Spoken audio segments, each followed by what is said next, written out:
pierre vivante, rejetée par les hommes, mais choisie et précieuse devant Dieu. Et vous aussi, comme des pierres vivantes, vous êtes édifiés pour être une maison spirituelle et une sainte prêtrise, afin d'offrir des sacrifices spirituels agréables à Dieu par Jésus-Christ. Amen. Amen. Vous voyez, bien-aimés dans le Seigneur, ici, la parole de Dieu nous qualifie de pierres vivantes. C'est un privilège énorme que nous avons d'être des pierres vivantes dans le Seigneur. Bien-aimés dans le Seigneur, nous sommes des pierres vivantes. Est-ce que vous imaginez? Et la Bible nous dit pourquoi nous sommes des pierres vivantes, c'est pour ensemble bâtir, en fait, former une maison spirituelle. Et cette maison spirituelle, elle est bâtie de pierres vivantes. Vous voyez? Et le privilège que nous avons, en fait, c'est que nous sommes de la même nature que la pierre principale de cette maison. Vous savez, quand on bâtit une maison, il y a un endroit spécifique, il y a une pierre spécifique. Cette pierre spécifique-là, lorsqu'elle est enlevée, lorsqu'elle est ôtée, ou lorsqu'elle n'y est pas, la maison ne peut pas tenir. Et c'est de cette pierre-là qu'il s'agit ici. La Bible nous parle de la pierre angulaire. Or, cette pierre angulaire, c'est Jésus-Christ, notre Dieu. Est-ce que vous voyez un peu bien dans le Seigneur? Et la Bible nous dit que cette pierre angulaire, elle a été rejetée. Elle a été rejetée par qui? Par les Juifs. Et Dieu nous a fait grâce. Cette pierre s'est retournée vers nous. Et dans l'amour du Père pour nous, Dieu veut que nous soyons partie intégrante de sa bâtisse, de sa maison. Et il dit non seulement cela, pour que vous puissiez bien comprendre, c'est qu'il nous fait de la même qualité que la pierre angulaire. La pierre angulaire elle-même, c'est une pierre vivante. Et nous aussi, nous sommes des pierres vivantes. Or, la Bible nous dit dans le livre d'Exode que la montagne sainte, lorsque Dieu était sur cette montagne, lorsque Moïse devait aller chercher le livre saint, même les animaux n'étaient pas capables de s'approcher de cette montagne. Ils n'étaient pas capables de toucher cette montagne. Sinon quoi, la mort les frappait. Est-ce que vous vous imaginez? Aujourd'hui, Dieu nous donne la capacité de nous approcher de lui. Est-ce que vous voyez un peu, bien-aimé dans le Seigneur? Mais c'est une grâce infime que nous avons de pouvoir nous approcher de Dieu, de pouvoir rester dans la présence de Dieu, de pouvoir être là où Dieu est, de pouvoir nous blottir tout contre lui, bien-aimé dans le Seigneur. C'est une grâce exceptionnelle que nous avons. Et cette grâce, elle est si exceptionnelle que nous avons le devoir de ne pas la perdre, de la garder, bien-aimé dans le Seigneur. C'est un privilège, frère. C'est un privilège. La Bible nous dit que nous sommes morts en Christ. Est-ce que vous vous rendez compte? Nous sommes morts en Christ. Et en ressuscitant, Christ nous ramène en nouveauté de vie. Et dans le fait de nous ramener en nouveauté de vie, il nous donne les qualités qui sont siennes. La Bible nous dira par endroits, ayez les sentiments du Christ en vous. Est-ce que vous voyez? Et si Christ est en nous, bien-aimés dans le Seigneur, nous devons avoir un caractère exceptionnel qu'il a, un caractère qui fait de lui une pierre vivante, c'est-à-dire sa sainteté. Bien-aimés dans le Seigneur, si nous ne sommes pas saints, nous ne sommes pas en état de sainteté, nous ne pouvons pas nous approcher du Seigneur. La Bible dit, sans la sanctification, nul ne verra la gloire du Père. Vous rendez-vous compte? Et Dieu dit quand même qu'il met en nous les capacités d'être de la même nature que son Fils. Il dit que nous sommes des pierres vivantes. Il dira, moi qui vous ai appelé, je suis saint, soyez donc saints. Ce n'est pas une option. La sainteté, elle est à portée de nous tous. Elle est à portée de nous tous. Ce n'est pas quelque chose d'impossible. C'est quelque chose de faisable. C'est quelque chose que nous pouvons acquérir. C'est juste une disposition du cœur. Nous sommes déjà dans la grâce du Seigneur. Dieu veut nous doter déjà de tout. Il veut nous doter de cette sainteté. Et il dira encore, au début de ce passage, approchez-vous de lui. Il nous dit, nous pouvons venir, nous pouvons demeurer dans sa présence. Pourquoi? Parce qu'il a fait de nous des personnes saintes. Il dira dans Éphésiens 2 que nous ne sommes pas des gens du dehors. Il dira que nous ne sommes pas des personnes étrangères, mais nous sommes des gens de la maison de Dieu. Hein? Est-ce que vous vous rendez compte? Éphésiens 2, verset 19, nous dit, ainsi donc, vous n'êtes plus des étrangers ni des gens du dehors, mais vous êtes des concitoyens des saints, gens de la maison de Dieu. Vous avez été édifiés sur le fondement des apôtres et des prophètes, Jésus-Christ qui lui-même étant la pierre angulaire. En lui, tout l'édifice bien coordonné s'élève pour être un temple saint dans le Seigneur. Est-ce que vous voyez, bien-aimés dans le Seigneur? Au verset 22, il dira, en lui, vous êtes aussi édifiés pour être une habitation de Dieu en esprit. Vous voyez, Dieu a pour objectif d'élever un temple. Il a pour objectif de bâtir une maison. Et il dit que nous sommes des parties, nous sommes des membres participants de cette maison-là. Bien-aimés dans le Seigneur, il faut que nous puissions saisir cela. Dieu ne nous appelle pas des étrangers. Il ne nous voit pas comme des gens, je ne sais pas moi, des gens qui ne sont pas de la maison. Il nous voit comme des fils. Lorsque Dieu nous voit, il voit Jésus-Christ en nous. Il nous voit comme un fils. Il nous voit comme son fils Jésus-Christ. Vous voyez, bien-aimés dans le Seigneur, parce qu'il sait que Jésus-Christ a payé le prix pour toi, il a payé le prix pour moi aussi. Frère, il ne fait pas de distinction. Il ira jusqu'à dire que nous sommes co-héritiers de Christ. Vous comprenez, bien-aimés dans le Seigneur, il a fait de nous des co-héritiers du royaume céleste de son Fils. Dieu ne fait pas de distinction. Ne nous mettons pas des barrières. Ayons la volonté de nous approcher de Dieu, bien-aimés dans le Seigneur. Ayons la volonté de demeurer dans sa présence. Ayons la volonté d'être à la place qu'il veut que nous soyons dans cette bâtisse. Parce que aussi longtemps que la bâtisse n'aura pas pris la forme qui lui convient, Jésus ne pourra pas venir enlever l'église. Parce que cette maison spirituelle dont on parle, le temple de Dieu dont on parle, c'est l'église de Dieu. Et c'est cette église qui doit être enlevée. Voilà pourquoi Dieu dit qu'il viendra chercher une église glorieuse, une église sans tache, sans ride. C'est un appel à la sanctification pour nous, bien-aimés dans le Seigneur. Mais Dieu veut nous faire comprendre que cet appel à la sanctification, elle est possible. Parce qu'il y a des gens qui pensent qu'il n'y a que Christ, Jésus-Christ seulement, Fils de Dieu, qui a la capacité ou qui avait la capacité de vivre en une sainteté parfaite. Mais ce n'est pas vrai, bien-aimé. C'est possible pour toi, c'est possible pour moi aussi. Il dit, moi qui vous ai appelé, je suis un Dieu saint. Et il dira, soyez donc saints. Nous devons aimer cette sanctification. Nous devons vraiment la désirer, cette sanctification. Parce que je vous dis, bien-aimés, sans la sanctification, nous ne verrons pas Dieu. Ce n'est pas de savoir si tu es dans la sanctification au jour d'aujourd'hui, si tu vis dans la sanctification au jour d'aujourd'hui ou pas, si tu as des obstacles ou pas. Le plus important pour toi, c'est de la désirer déjà d'abord. De vouloir la vivre, bien-aimé dans le Seigneur.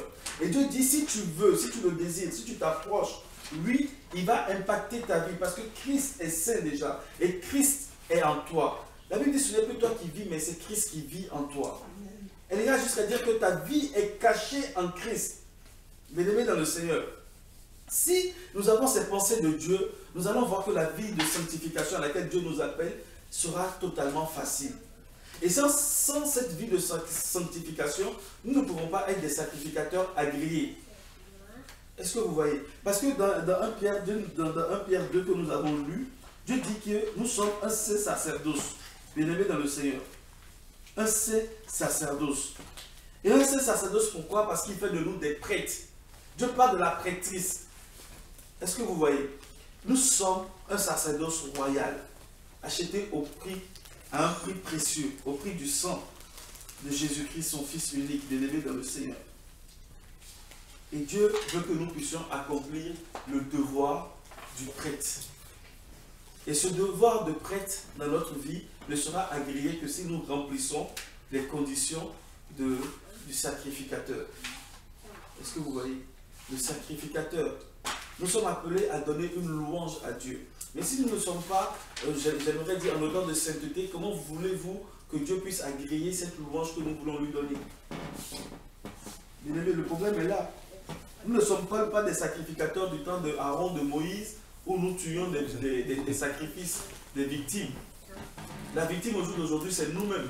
Voilà pourquoi dans Romains 12, 1 à 2, Dieu dira, offrez votre corps comme étant un sacrifice agréable, de vivant que nous sommes. Avant, le sacrifice était mort.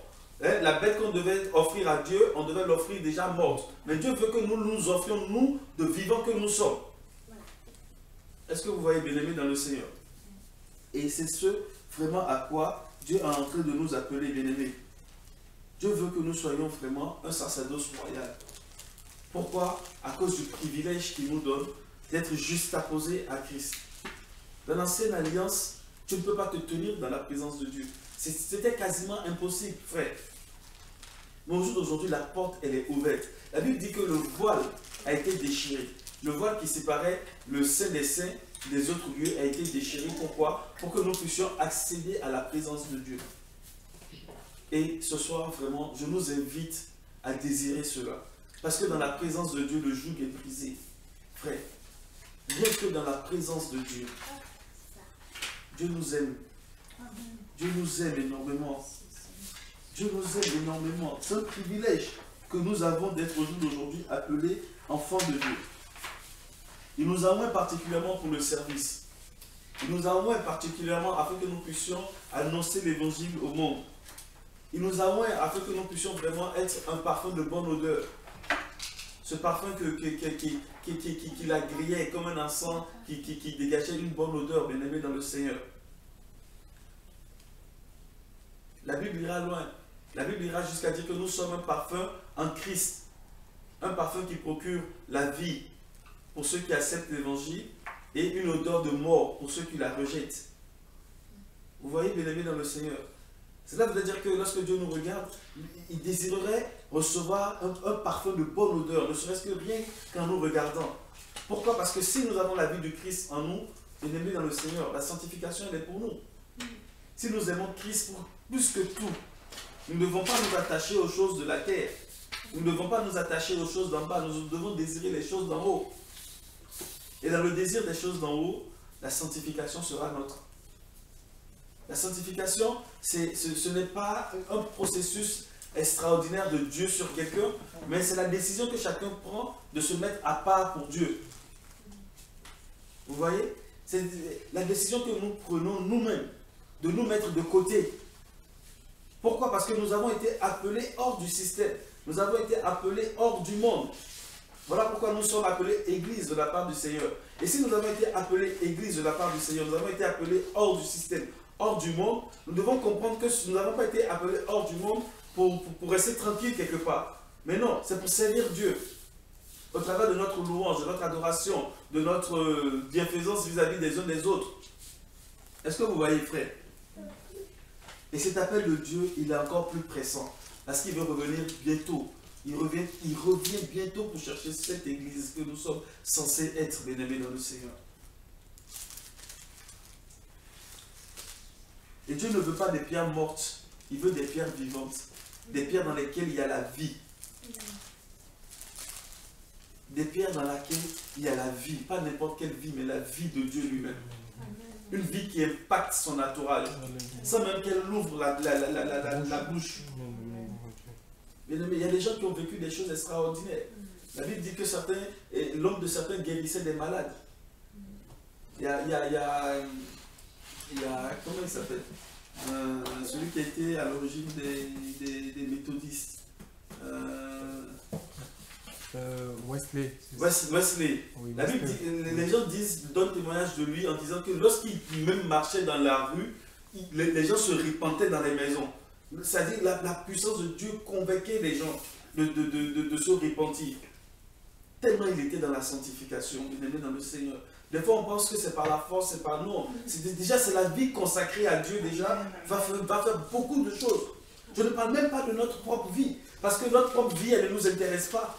Parce que ce n'est pas pour nous que nous ne mettons pas de côté pour nous, nous mettons déjà de côté pour Dieu. Pour ma part, peu importe pour ma propre vie. Peu m'importe. Mais je veux me mettre à part au jour d'aujourd'hui parce que je me dis oui, je veux juste être un instrument de justice entre les mains de Dieu, afin qu'il puisse accomplir son plan pour l'humanité. Et c'est ce désir que nous devons avoir. Peu importe notre vie, peu importe la persécution qui nous attend, peu importe la bonté dans laquelle nous allons vivre, peu importe l'abondance. Je ne rêve pas de tout ça, que je sois riche, que je ne sais pas, ça ne me préoccupe pas. Ça ne me préoccupe pas. Je préfère que nous contentions. La Bible parle du contentement. Et Dieu pourvoira à nos besoins, et ça, j'en suis sûr.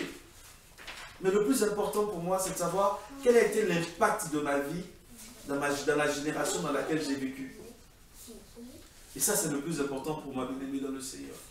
Et ça doit être le questionnement quotidien de tout un chacun de nous. Le fait d'avoir été juxtaposé à la pierre principale, qu'est-ce qu'elle a pu apporter dans la vie des autres? Voyez-vous, bien-aimés? Est-ce que nous avons atteint le but de sacerdoce royal?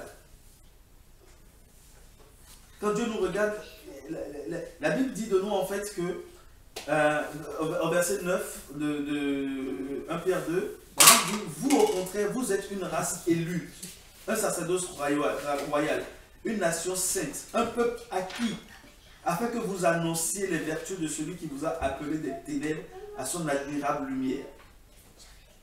Voyez-vous, bien-aimés dans le Seigneur, quel est l'impact que nous avons au sein de notre génération? Cette vie, est-ce que nous la désirons au jour d'aujourd'hui plus que tout? Est-ce que nous honorons la parole de Dieu? Est-ce que nous la servons? Quelles sont les questions que je me pose, bien-aimés dans le Seigneur? Et je pense que Dieu nous aime. Et la parole de Dieu nous le démontre pratiquement partout. L'amour que Dieu a pour nous. Cet amour est continuel, cet amour est perpétuel. Il est présent, il se renouvelle chaque instant. Et les preuves, le témoignage de chacun est là pour dire, pour rappeler comment Dieu l'aime. Mais nous, en retour, si nous devons exprimer notre amour vis-à-vis de Dieu, c'est la réponse à son amour par une vie de sanctification. Tout simplement. Tout simplement. Nous voulons honorer un Dieu saint. Nous voulons honorer un Dieu qui nous a aimés plus que tout. Mais le début de l'équation, c'est juste la sainteté. Parce que refuser la sainteté dans notre vie, c'est demander à ce que encore Christ vienne mourir une autre fois encore à la croix. Impossible. Si Christ doit revenir sur la terre, c'est pour venir chercher la race d'élus que nous sommes. Et l'élection passera par la sanctification. Et j'ai envie de dire que c'est facile pour nous. C'est facile pour nous. Il n'y a pas de contrainte. Il y a juste à s'abandonner entre les mains de Dieu. Christ a condamné le péché à la croix. Le péché n'a plus de pouvoir sur nous. Nous devons le comprendre, nous devons l'accepter aussi simplement que ça. Et pouvoir répondre à cette lutte interne que le péché veut apporter dans notre vie par une simple attitude. Nous avons cette victoire en Dieu. Nous avons cette victoire en Dieu. Nous devons refuser. Vous savez, la Bible dit que nous sommes le sel de la terre. La Bible nous dit que le Saint-Esprit vient pour limiter la corruption. Mais l'Esprit de Dieu est en nous. L'Esprit de Dieu est la sainteté de Dieu. Laissons le Saint-Esprit nous parler à nos cœurs, faire notre être dans sa présence. Et si nous sommes dans la présence de Dieu, je pense que ça sera tout comme ça sera tout comme s'approcher du rocher. Vous savez, quand ils s'approchaient du rocher qui les abreuvait, ils recevaient quelque chose découlait d'eux. Et je pense que ça sera naturel pour nous. Ça sera naturel pour nous. Bien-aimé, Dieu nous aime. Laissons-nous nous faire purifier par Dieu. On n'a pas d'effort à faire. Hein. Le plus simple, la seule chose que Dieu nous demande, c'est de se mettre à part. C'est tout. De regarder dans le monde dans lequel nous vivions, de regarder les exigences du monde, de regarder ce à quoi nous pousse le mode de vie que veut nous imposer le monde, de le comparer à celle que nous demande la parole de Dieu et de faire un choix, se mettre juste à part pour Dieu. Et nous allons voir comment le Saint-Esprit va opérer une œuvre de sanctification à nous. Parce que le plus gros serait fait, c'est accepter la parole de Dieu pour nous. C'est accepter honorer la parole de Dieu. C'est accepter vivre la parole de Dieu. Aucun péché ne sera trouvé en nous. Au contraire, le Saint-Esprit nous les révélera au fur et à mesure. C'est juste accepter de se mettre à part pour Dieu. Et ce dont la parole de Dieu nous parle sera vrai dans ma vie, sera vrai dans votre vie. Nous serons en ce moment seulement des pierres vivantes, édifiées ensemble aux côtés de la pierre angulaire qui est le Christ. afin de former ce temple, cette maison spirituelle que Dieu bâtit. Et il dira qu'il a bâti, dans le passage que nous avons lu dans Éphésiens 2, il a bâti encore pourquoi? Pour que le Saint-Esprit vienne habiter dedans. Que toute la gloire soit à Dieu et que vraiment Dieu nous aide. Que Dieu nous aide dans cette acceptation que nous avons, de nous mettre vraiment à part pour lui. D'être une génération pas comme les autres. D'être un peuple pas comme les autres. Un peuple qui va à contresens de ce que le monde trouve naturel. Un peuple qui ne se conforme pas à toutes les règles qu'il faut pour être, si je peux m'exprimer ainsi, béni sur la terre. Ça semble être difficile, mais avec Dieu c'est facile. Vous savez, les gens font beaucoup de compromis pour pouvoir vivre un semblant de bénédiction. Mais moi je crois que sans les compromis, nous pouvons vivre ce que Dieu appelle le pouvoir pour ses enfants. Amen, amen. Sans compromission. Nous allons voir, nous allons expérimenter ce que Dieu appelle dans le livre de 1 Jean, prospérer selon que prospère l'état de notre âme. À tous égards, pas que financièrement. Laissons Dieu impacter notre existence et dans le Seigneur. Et je désire que vraiment nous soyons ces pierres vivantes, comme le désire le cœur de Dieu. Soyons bénis. Amen, amen.